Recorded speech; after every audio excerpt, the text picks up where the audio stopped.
아, 몇 달 후면 나도 벌써 30살이네. 민석은 9월 달력을 보며 한숨을 내쉬었다. 29살의 2년차 직장인. 대학을 졸업하고 밀린 학자금 대출을 갚으며 정신없이 살다 보니 석 달 뒤면 민석도 어느덧 30이 된다. 딱히 이뤄놓은 건 없고 그렇다고 막상 하고 싶은 일도 없는 공허한 나날의 연속이었다. 얼마 남지 않은 20대가 아쉬웠던 민석은 주말을 이용해 강원도 철원으로 등산을 가기로 했다. 철원은 민석이 2년 2개월 동안 군생활을 한 곳이기도 하다. 그곳에 가면 민석은 힘들었던 군복무 시절을 떠올리며 방황하는 자신의 마음을 다잡을 수 있을 거라 생각했다. 은악산은 해발 1000m 남짓으로 철원과 연천을 횡으로 가로짓고 있는 산이다. 그곳은 산세가 워낙 험해서 일반 등산객들보다는 인근 마을의 주민이나 약초꾼들이 찾는 산이었다. 민석은 토요일 아침 일찍 동서울 버스터미널에서 철원행 버스를 탔고 은악산 등산로 입구에 도착했다. 야, 공기 좋다. 민석은 가볍게 스트레칭을 한 후 산을 오르기 시작했다. 9월의 철원 날씨는 등산하기 딱 좋게 선선하다. 하지만 은악산은 산 아래에서 정상까지 이어지는 등산로가 유독 가파른 오르막길이었던 탓에 등산객들에게 외면받는 곳이었다. 주변에 경치 좋은 장소나 겨울 같은 것도 전혀 없었고 완만한 능선길도 없었다. 오로지 45도 경사의 가파른 오르막이 이어지다 보니 민석처럼 작정하고 온 것이 아닌 이상은 은악산은 등산하기 좋은 때인 9월에도 등산객들이 찾지 않는 곳이었다.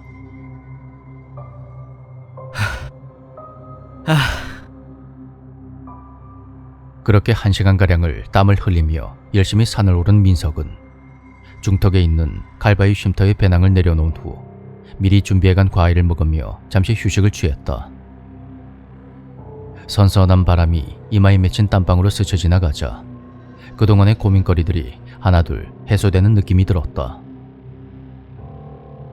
야, 진짜 바람 좋네. 민석은 산에서 불어오는 기분 좋은 바람을 맞으며 자신도 모르게 눈을 감았고 그대로 잠이 들었다. 그렇게 얼마나 지났을까? 민석은 산 아래쪽에서 느껴지는 인기척에 눈을 뜨게 되었다.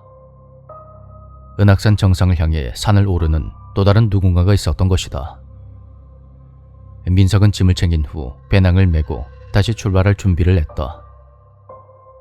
그때 몇몇의 등산객이 민석이 쉬고 있던 칼바위 쉼터에 도착했는데 그들은 40대 중반으로 보이는 남자 3명과 여자 2명이었다. 안녕하세요. 민석은 그들을 향해 반갑게 인사를 건넸지만 그들은 민석을 보며 흠칫 놀랄 뿐이었다. 그들도 사람의 발길이 뜸한 이런 산에 또 다른 등산객이 있으리라곤 전혀 생각을 못했던 모양이다. 그럼 즐거운 산행 되세요. 그렇게 민석은 밝게 웃으며 다시금 인사를 건넸지만 역시나 돌아오는 대답은 없다.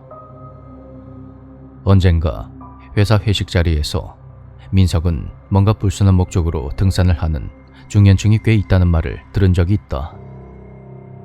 그걸 떠올린 민석은 쓴웃음을 지으며 다시금 산을 올랐다. 그리고 야!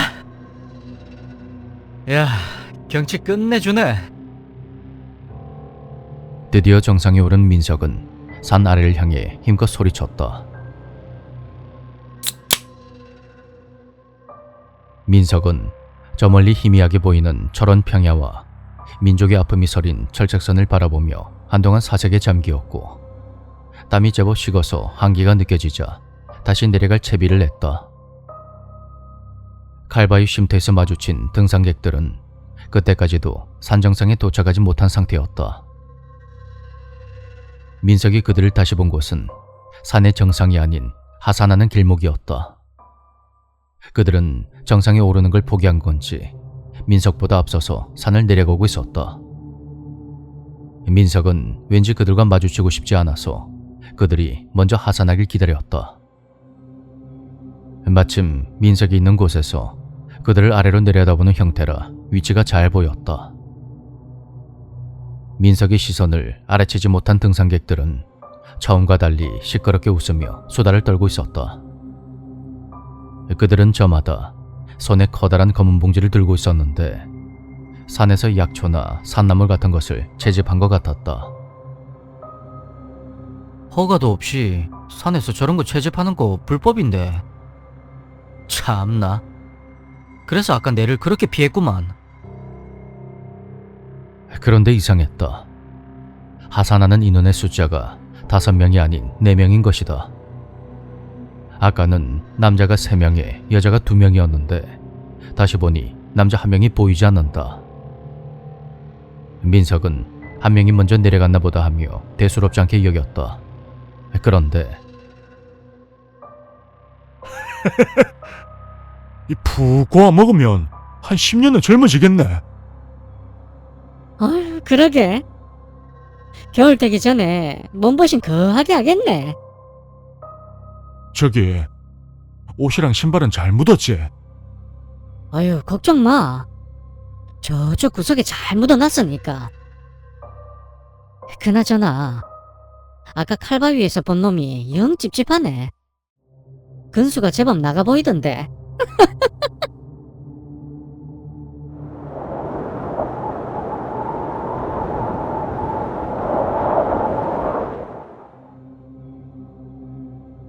산 아래에서 불어오는 차가운 바람이 그 자리에 얼어있는 민석을 스쳐 지나갔다.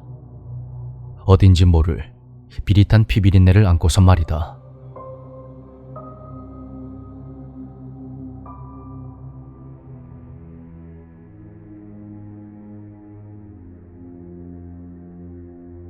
어릴 때 친구에게 전해들은 이야기가 하나 있다. 어느 자매가 실험 한 가지를 해보기로 했다. 그 실험이라는 것은 우선 새벽 2시에 자고 있는 사람을 사이에 두고 좌우로 2명의 사람이 서서 손뼉을 가볍게 2번 치는 것부터 시작을 한다.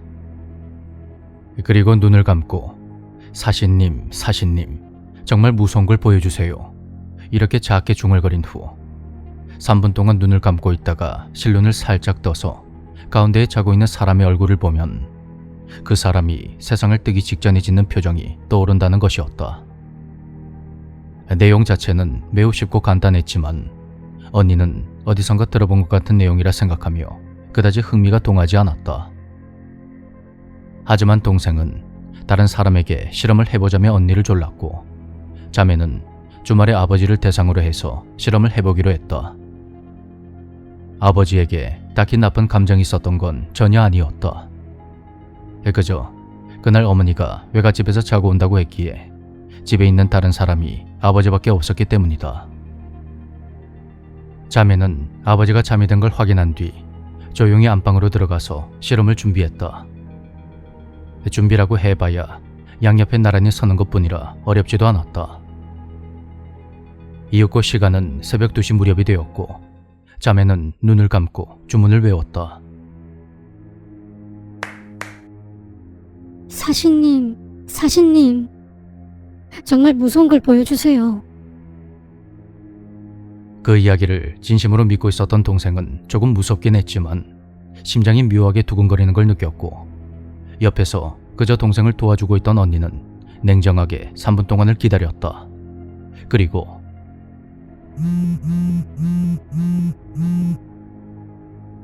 드디어 3분이 지났음을 알리는 휴대폰 알람의 진동이 울렸고 두 사람은 동시에 눈을 떴다. 하지만 아버지의 얼굴은 평소와 다르지 않았고 언니는 괴담이라는 것이 실은 다 이런 허무맹랑한 것이라며 동생을 데리고 방으로 돌아갔다. 다음날 휴일을 맞아 늦잠을 잔 자매가 늦지막히 일어나 보니 1층이 떠들썩했고 아래쪽으로 내려가 보니 집으로 돌아온 어머니가 무척 당황한 얼굴로 어딘가로 전화를 걸고 있었다. 큰일 났어요. 남편이 남편이 그랬다. 늘 이른 새벽이면 일어났던 아버지가 아침이 되도록 일어나지 않았고, 이를 이상하게 여긴 어머니가 깨우러 가봤더니 아버지가 숨을 쉬지 않고 있었다는 것이다. 사인은 심근경색으로 인한 발작이었는데, 자매는 어머니와 구급대원이 나누는 대화를 듣게 되었다. 남편이 언제쯤 발작을 한 건가요?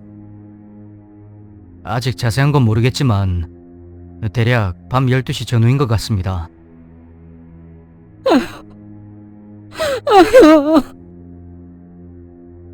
언니는 쓰러져 오는 어머니를 보며 무표정한 얼굴로 말했다. 그럼 이거 표정이 절대로 바뀔 리가 없는 거네. 단순히 우연의 일치였을까? 아니면 정말로 사신이 아버지의 목숨을 빼앗아간 것일까? 진실은 누구도 알 수 없을 것이다.